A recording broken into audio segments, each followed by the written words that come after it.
Hey everyone, how's it going? So, got a question for everyone. I'm going to have a giveaway too. I'm going to take the most popular answer and I'm going to pick one person at random and I'm going to give away something. I don't know what it is yet. but I'm going to give away something. So, if you're wondering what it is, I don't know either. So, I'll figure that out. All right, so on my Dodge Caravan, the one with 275,000 miles on it, let's recap. I purchased it with 90-something thousand miles on it. I put a 336 warranty on it, if I remember correctly. And, through Chrysler, because I could still do that because it had under 100,000 miles on it. And I was fully anticipating the transmission letting go. Transmission never let go. And in like 18 months, I had put over 36,000 miles on that van. This is not the van. I had put over 36,000 miles on it. So I was out of warranty, and then it dawned on me, and I was beating the snot out of that thing. I'm talking, I even had a video, I wish I could find it, but I can't, where I had set the parking brake and roasted the front tires on it. Both front tires, I just absolutely smoked them. First, second, and third gear. So, yes, I had put some slippery stuff on the ground. I don't know what it was, but I did it, and I had a great video of it. I wish I knew what happened to it. The only person I remember, the guy that filmed it was my buddy Marvin, but I haven't spoken to him in many years, so I don't know. I doubt he's going to still have it, but you never know. Anyway, so the transmission has never been serviced. At like 230,000 miles, the lockup solenoid went out on it, so I changed the lockup solenoid. I did reference a video when I talked about that on my last video, and I went and double-checked that old video, and I could see where I got fluid out of it, and it doesn't even look like I had gotten a quart. Maybe I did get a quart out of it, but I don't say if I put the old fluid back in it. But I believe I say in the video where I had to put a quart or a quart and a half in it to get the level correct. That's the only time it's ever had any fresh fluid added to it. So, here's my choices. And you let me know what you think. You let me know in the comment section what you think is the best way to go about this. So I'm thinking I want to drop the pan, take the filter out, cut it open, inspect the filter, see what condition it's in, like see if there's any debris, metal, whatever. Put a new filter in it, then refill the transmission with new fluid, get it heated up, and then do like a driveway flush. A driveway flush is quite different than a flush that you would get at a shop, and I will explain that in a minute. Okay, so that's my first choice. Drop the pan, take the filter out, cut it open, inspect it, put it all back together, and add fresh fluid to it, road test it, verify how it is, and then actually flush it. My second choice is do everything up to the filter, cut it open, everything else, except when I go to put it back together, put the old fluid back in it, drive it, see how it is, and then flush it. 6 to 1, half a dozen the other, because you wind up using roughly the same amount of fluid. It doesn't really change much of anything. So I'm not concerned about that. My third choice here, technically, would be to actually do a transmission flush and see how it acts. But there again, I would never see the condition of the filter. And if the filter's getting clogged up with, just clutch material and debris over time, which there's going to be stuff in it, I know there is, there has to be. The thing had, I'm looking at this isn't the car. It has 274,000 miles on it. Let's just say 275 to be on the safe side. So I'm thinking that's not the best way to go. I'm still thinking number one is the best way to go. So I'm going to have a contest. What I'll do is whatever is the most popular response, I'm just going to pick one person at random, and I'm going to give something away. I don't know what it is yet. It could be a personal tool that I have. It could be, I don't know, it could be anything. But I will contact you and let you know. Actually, you know what? I'm going to put a link in the description to an email that I want you to send your response to. And in the title for the response, just say transmission service, and I'll know what it's about. Anything other than that, I usually will ignore it. So just put transmission service, but I'll put a link in the description for which email I want you to use. Okay, so now going back and talking about transmission flushes. When you go to a shop and get a transmission flush, what they do is they have a machine where they add, it could be, usually it's about 15 quarts. And that's usually the limit, 12 to 15 quarts. And what they do is they'll add a cleaner to it, which I don't agree with it. They add a cleaner to it, and then they let it run, get hot, and then they have this flush machine. It hooks up to the lines.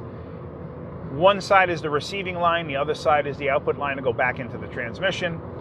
Most transmissions only have a pressure out line.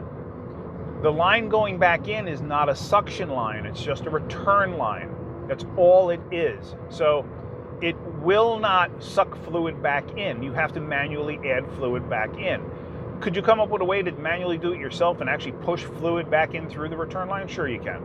I don't know if I have the equipment to do it, so I'm just going to do it the old-fashioned way with a funnel. And as stuff is coming out, I'll keep adding fluid to it until it comes out nice and clean. But at a transmission shop, like I said, they have a machine that does it, and it will actually force the fluid. Through like an electric pump motor, it will actually pump the fluid back into the transmission. And of course, you got to verify fluid level and everything else afterwards. But that's what happens when you get a flush done. Now, the problem with getting a flush done is you never know the condition of the filter. When I was at the dealer, we had several companies come by. We did deal with BG, and BG makes some very good products. We had also dealt with Justice Brothers at one point. I wasn't a big fan of theirs. We dealt with Mighty. Mighty's okay. Mighty does make some pretty good stuff. But I was more of a fan of BG than anything else. I think BG makes a fantastic product, to be totally honest with you. Do I believe in all the additives and stuff? Not really. I don't think they really do much of anything, but that's neither here nor there. But they were doing a demonstration on a transmission flush machine. So the guy who was doing the demonstration, he had this vial or beaker or whatever the heck you want to call it with a cap on it. And he had this like roller bearing, looked like a marble metal bearing. And it was coated in some kind of goo, like the same type of goo you would find sometimes on a magnet of a transmission pan, like not the furry metal stuff, but like the goo that just accumulates from the clutches and stuff. It had that on it. So he drops it into the vial, and then he pours their cleaner into it, puts the cap on it, he shakes it, and then he pours it out into like a drain pan, and he shows how clean the bearing came out. I'm a skeptic. And I'm still a skeptic. So I said to him, that's great. Can you do the same test and just use straight up transmission fluid and let me see how that bearing comes out? They wouldn't do it. They absolutely wouldn't do it. So, yeah, like I don't believe the cleaner myth, to be honest with you. Not in that respect. Transmission fluid is a cleaner in its own way. So adding a cleaner to it, to me, is just malarkey. It's bogus. It's just a way to upsell. But it is what it is.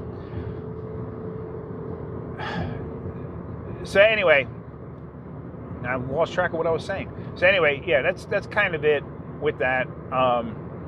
If you recall on the van, like I said, I had that warranty, which actually did come in handy because I was sabotaged, and somebody purposely loosened the filter on me when it was parked in a parking lot, and my daughter drove it, unbeknownst. Well, I knew she was borrowing it, but it obviously wasn't known to me that somebody had loosened the filter. And my daughter drove it, and she was crossing the Newburgh Beacon Bridge in New York, and she said as soon as she started to get onto the bridge, all of a sudden the oil light came on. So she panicked, and of course, she drove to the end of the bridge and pulled over. And she said there was oil everywhere. So I was like, all right, well, what are you going to do? So her boyfriend at the time, could have been her husband, I don't remember, Her boyfriend became her husband. He drove over because he was close, and he realized the oil filter was loose, so he tightened it up, and then he wound up adding like 5 quarts of oil to it, but the engine was knocking. So, she ran it out of oil. It wasn't her fault. But I went to where I was parked, and there was oil where she had started it, and then there was like some drip marks. So obviously somebody sabotaged it. I'm pretty confident I know who did it. I could never prove it. There was one guy, he didn't last. He absolutely hated me. We nicknamed him Grumpy Steve. So he was a miserable person, absolutely miserable person. Anyway, that's besides the point. So I wound up getting an engine done under warranty because it was knocking. That's the only major service that's ever been done to that van, other than shocks and struts and brakes, consistently brakes. But yeah, so I finally decided that maybe I should do this. I know the van is on its last legs anyway. Some of you say, oh, if you service it and it fails, it was going to fail anyway. I don't believe it. But we're going to find out. If I didn't mention it in the beginning, I am actually heading to the shop. Like I said, it's Sunday, so you're going to see this video today. I'm heading to the shop because Rob is having a problem with a vehicle that they just can't figure out. He asked me if I'd be willing to come look at it. And I said, sure, I can come down today because during the week I just have too much going on with appointments and stuff like that. So I said, all right, I'll go down there, I'll take a look. Now, the Kia here that I'm driving is actually, it was due for an oil change 2,000 miles ago. Now, before you say anything, I've always said I change my oil 3,000 to 5,000 miles in those intervals. I set the sticker to 3,000 miles. So now technically it's at the 5,000 mile mark. I would have liked to change it earlier, but I had everything going on with me quasi-retiring. And then also the installation of my back zapper 2000, which that has to be in for 60 days. And then they remove it. But I can't lay on the ground or anything like that at this time. I'm feeling a million times better, but I can't lay on the ground or anything. So what I'm going to do too is I'm going to change the oil in this while I'm at the shop. So it just makes sense because I can stick it on a lift and just make my life that much easier. So anyway, if you guys want to give me your opinion on the transmission service, like I said, I'll put a link down in the description to the website or to the email address where I want you to send your suggestions. I'm going to pick the best suggestion and just pick one person at random. And I'm going to give something away. I'll probably make a short and tell you what the giveaway is going to be, but I'll do it at some point this week. I don't know exactly when, or it'll probably be next weekend. But yeah, I'll give something away. It won't be, I'm not going to send you like a lug nut or, a worn out water pump unless you really want that. I'll send you something cool. Probably, it'll be tool related more than likely. But yeah, so let me know what you guys think and hit me up. All right, guys. I hope you got something out of that. I know I ramble a bit. If you did get something out of that, hit that like button. If you could, please subscribe. All right, guys. Have a great day and keep wrenching.